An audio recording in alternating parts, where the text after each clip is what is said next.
Hello, आता आपण बघूया "विण दोघांतली तुटेना" या मालिकेचा एपिसोड रिव्ह्यू. कालच्या भागात आपण बघितलं की समर त्याच्या आईबाबांबद्दल स्वानंदीजवळ मोकळा होत असतो. तेव्हा तो बोलतो की काय गंमत आहे ना, माणूस जेव्हा जिवंत असतो आपण तेव्हा त्याच्याबद्दल जास्त विचार करत नाही, पण तो गेला ना तेव्हा त्याच्याबद्दल आपण विचार करतो. माझंही तेच झालं. तोच विचार माझा इतकी वर्ष कायम डोक्यात आहे की आज आई बाबा असते तर काय केलं असतं त्यांनी, काय रिॲक्ट झाले असते प्रत्येक गोष्टीवरती, काय म्हणाले असते मला. माझी बहीण असती तर ती आज कशी दिसत असती, काय करत असती. मनाचा खेळ नुसता. पण ते गेले ना माझ्या वाढदिवसाच्या दिवशी, म्हणूनच मी वाढदिवस साजरा नाही करत. तेव्हा स्वानंदी बोलते, पण आज जर ते असते तर तुम्ही असं वाढदिवस न साजरा करणं त्यांना आवडलं असतं. तेव्हा समर बोलतो, नसतं आवडलं त्यांना, पण त्यांच्या नसण्याला मी कारण आहे ना. रीत हे ओझं आहे ना, हे खूप भयंकर असतं स्वानंदी मॅडम. कितीही ठरवलं तरी जात नाही ते मनावरनं. माझा वाढदिवस होता तेव्हा रात्री 10 वाजता मी नको नको म्हणत असतानाही ते गाडी घेऊन निघाले होते. माझी आई, बाबा, माझी धाकटी बहीण आणि काका म्हणजे आदिरा आणि अर्पिताचे वडील. कारण हट्ट होतं त्यांचा, आपला मुलगा 18 वर्षाचा होणार आणि आपण त्याच्या वाढदिवसाचं नाही, असं कसं चालणार. म्हणून नको नको म्हणत असताना सुद्धा निघाले आणि कौतुक होतं त्यांना माझ्याबद्दल की आपला मुलगा 18 वर्षाचा होणार, आता आपला मुलगा हाताशी येणार, आता पुढे जाऊन तो कंपनी तोच सांभाळणार, असं सगळ्यांना सांगायचे. की मुलाला मोठं बघत असताना काय सुख असतं हे नाही कळायचं तुम्हाला. पण मी खूप नशिबाने की माझा मुलगा माझ्या डोळ्यासमोर 18 वर्षाचा होतोय. तरी मी म्हणत होतो की नका येऊ नका येऊ. निघाले आणि आणि समोर खूप इमोशनल होतो आणि रडायलाही लागतो. त्या समोर बोलतो की इट्स ओके.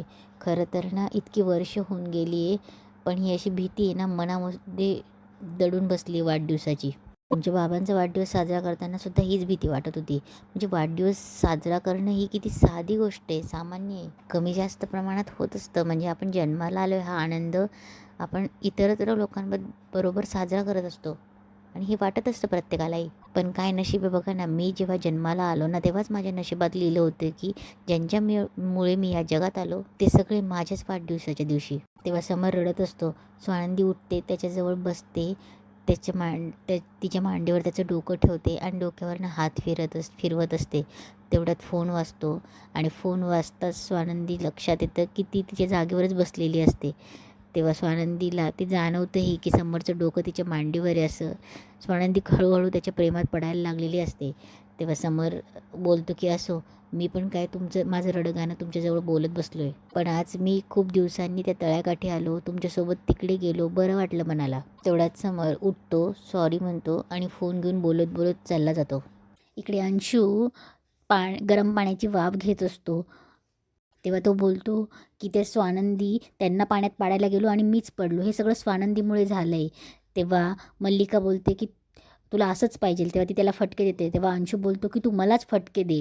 तेव्हा मल्लिका बोलते की तुला फटकेच द्यायला पाहिजे, कधीही उलटं काम करायला जातो. आणि ती स्वानंदी ती मला शिकवत होती ना, मला उलटे प्रश्न विचारते, घराची मालकीनच समजते.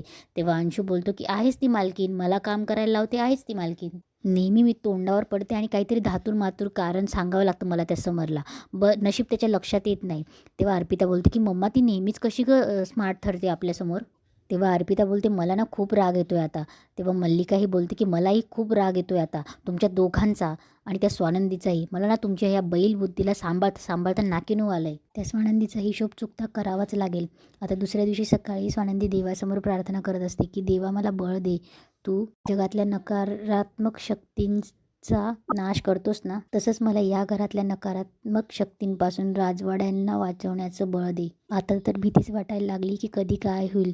राजवाड्यांवर, आजींवर, या घरात कोणता प्रसंग येईल सांगताच येत नाही. मला शक्ती दे देवा, या कठीण प्रसंगावर मात करण्याचं मला बळ दे. इथून पुढे मी राजवाड्यांवर, आजींवर आणि या घरांवर कुठलीही संकट येऊ देणार नाही. असं आनंदी खोलीत येते तर अजून समर झोपलेलाच असतो. तेव्हा स्वानंदी बोलते की बापरे, राजवाडे अजून झोपलेले. तेव्हा स्वानंदी त्याची उशी नीट करायला जाते.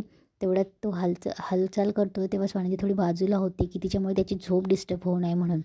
तेव्हा स्वानंदी जायला लागते, पण त्याच्या उशीखाली तिचा पदर अडकतो. तिला असं वाटतं की राजवाड्यांनीच पकडला आहे का. तेव्हा ती मागे बघते तर तो उशीखाली अडकलेला असतो. तेव्हा ती पदर काढायला जाते. तेवढ्याच समोर उठतो आणि बोलतो की बापरे, एवढा झोपलो मी. तेव्हा स्वानंदी बोलते की हो, मी पण तोच विचार करत होती की आज जरा उशीरच झाला. ते तुम्ही काल काम करत होतात ना, तसंच झोप आली वाटतं तुम्हाला. तेव्हा समोर बोलतो की हो ना, काल मी 2 वाजेपर्यंत काम करत बसलो. इतकी झोप येत होती मला. ते काल मी तुमच्यासोबत तलावाजवळ आलो आणि ते राहूनच गेलं. काल 2 कॉन्ट्रॅक्टचे रिव्ह्यू द्यायचे होते. तेव्हा स्वानंदी बोलते की सॉरी, माझ्या त्या प्लॅनमुळे जरा गडबडच झाली आणि त्यात तुमची झोपही नाही झाली. तेव्हा समर बोलतो की अहो सॉरी काय, बरं झालं आपण तिकडे गेलो, मला फ्रेश वाटतंय. आज जरा उत्साहाने काम करेल. रोज रोज तेच काम करून बोर झालं हो मी. आज जरा उत्साहाने काम करेल आणि त्या तलावाटी काठी गेल्यामुळे त्या आठवणी जागे झाल्या आणि इतकं बरं वाटलं ना की असं ना मधलं जायला पाहिजे आपण कधीतरी. तेव्हा स्वानंदी बोलते की ॲक्च्युली मलाही तेच वाटतं की आपण जाऊयात. तेव्हा समर बोलतो की हां म्हणजे प्लॅन करून जाऊयात, असं एप्रिल फूल वगैरे नको. तेव्हा स्वानंदी थोडी हसते. तेवढ्याच समरची मान दुखायला लागते. तेव्हा स्वानंदी बोलते की काय वेगळं होणार, तुम्ही किती अवघडल्यासारखं झोपला होतात. तेव्हा स्वानंदी बोलते की तुम्ही अशी मान चारी दिशेने, मी सांगेल तसं कराल. तेव्हा स्वानंदी चारी दिशेने मान फिरून दाखवते. तेव्हा समर असा मान वाकडी करत असतो. तेव्हा स्वानंदी बोलते की 1 मिनिट, मी दाखवू का?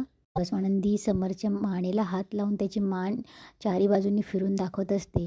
तेव्हा फिरवत असताना समरचं लक्ष स्वानंदीकडे जातं. स्वानंदीलाही अवघडल्यासारखं होतं आणि समरलाही. तेव्हा स्वानंदी हात काढते. तेव्हा समर बोलतो की 1 मिनिट, मी आलोच फ्रेश होऊन. तेव्हा समर सगळं आवरून परत काम करायला बसतो आणि गोळ्या घेत असतो. तेव्हा स्वानंदी बोलते की काय काय काय कसल्या गोळ्या ह्या? तेव्हा समर बोलतो की अहो या गोळ्या घेतल्या नाही ना तर मी बंद पडेल. तेव्हा स्वानंदी बोलते काहीही काय बोलतात तुम्ही, कसल्या गोळ्या म्हणे ह्या? तेव्हा समर बोलतो की अहो ॲसिडिटी, सकाळपासून त्रास होतो आहे मला. तेव्हा स्वानंदी बोलते की अहो हो, पण मग जागरण कमी करा किंवा सकाळी उठल्यावर थोडा व्यायाम करा. तेव्हा समर बोलतो की या सगळ्यांमध्ये किती वेळ जातो हे याची कल्पना आहे ना तुम्हाला? घरगुती उपाय करा, स्वानंदी सुचवते. तेव्हा समर बोलतो की यात सगळ्यात घरगुती उपाय करण्यामध्ये किती वेळ जाईल, मला कंपनी चालवायची, हे सगळं करण्यापेक्षा एक गोळी घेतली की मी अर्ध्या तासात मोकळा. हे सगळं चोरून मल्लिका ऐकत असते बाहेर उभं राहून. समोर गोळ्यांचं बॉक्स दाखवून बोलतो की हे बघा, हे माझं गोळ्यांचं बॉक्स जे आहे ना. तेव्हा स्वानंदी बोलते की चालतं फिरतं मेडिकल स्टोअर आहे. तेव्हा समर बोलतो की मेडिकल स्टोअर नाही, हे माझी लाईफलाईन आहे, लाईफलाईन. तेव्हा स्वानंदी बोलते की तुम्हाला माहिती नाही, क्विक फिक्स आहे. अहो तात्काळ या गोष्टींचा परिणाम जास्त वेळ नाही राहू शकत. तेव्हा स्वानंदी बोलते की अहो तात्पुरता उपाय हा काही प्रश्न सुटू नाही शकत नाही. आणि तेव्हा ती त्याला डाएट प्लॅन, गोळ्या बंद करण्याबद्दल आणि तुम्ही चांगलं हेल्दी खाल्ल्यावर हेल्दी कसं राहणार हे सगळं समजवत असते. तेव्हा ती बोलते की अहो याबद्दल सगळं लिखाण इंटरनेटवर आहे, दाखवू का तुम्हाला? तेव्हा समर बोलतो की तुम्हाला काय वाटतं, मला माहीत नसेल का? तेव्हा समर बोलतो की माझ्याकडे खरंच वेळ नाही आहे, चर्चा आताच आपली चांगली झाली पण मला मीटिंगसाठी पळायचं आहे, चला मी येतो. म्हणून समर चालला जातो. मल्लिका पटकन पळते तिथून, समर बाहेर येईल बघेल म्हणून. तेव्हा समर चालला गेल्यावर स्वानंदी बोलते लेट न होण्याची पण गोळी घ्या आता. मल्लिका इकडे पटकन येते. तेव्हा अर्पिता बोलते की काय झालं तिकडे? तेव्हा मल्लिका बोलते की ही स्वानंदी स्वतःला समजते काय, समरच्या गोळ्या बंद करायला निघाली, समरच्या गोळ्या चालू राहायलाच पाहिजे. तेव्हा अर्पिता बोलते की मम्मा त्या गोळ्या बंद केल्यावर काय फरक पडणार आहे?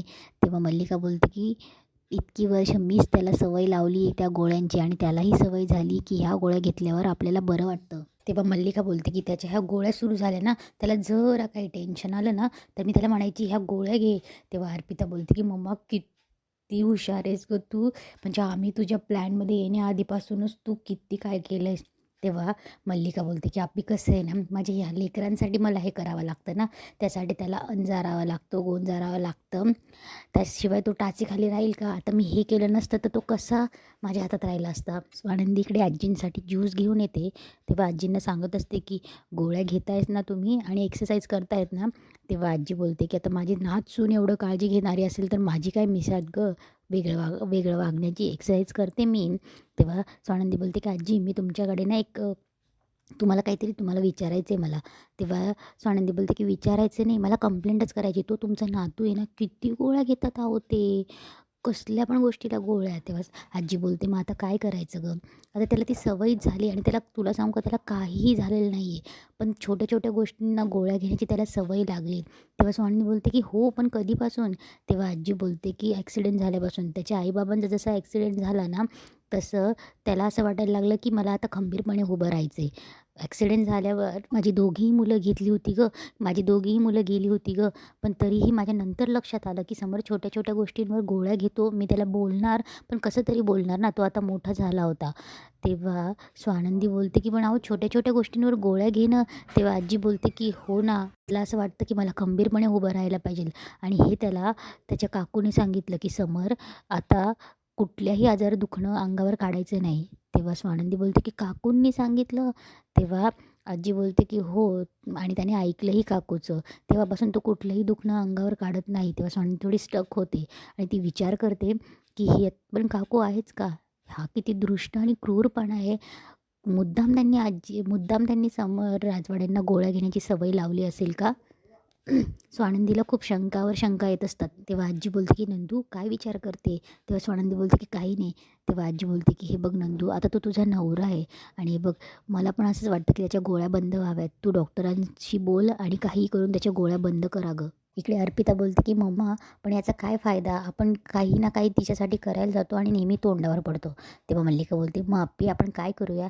हे बघ आप्पी, आपण बाण मारत राहायचा. कधी ना कधी एक तरी बाण निशाण्यावर लागेलच. तेव्हा अंशू बोलतो हे ऐकून कंटाळा आला आहे मला.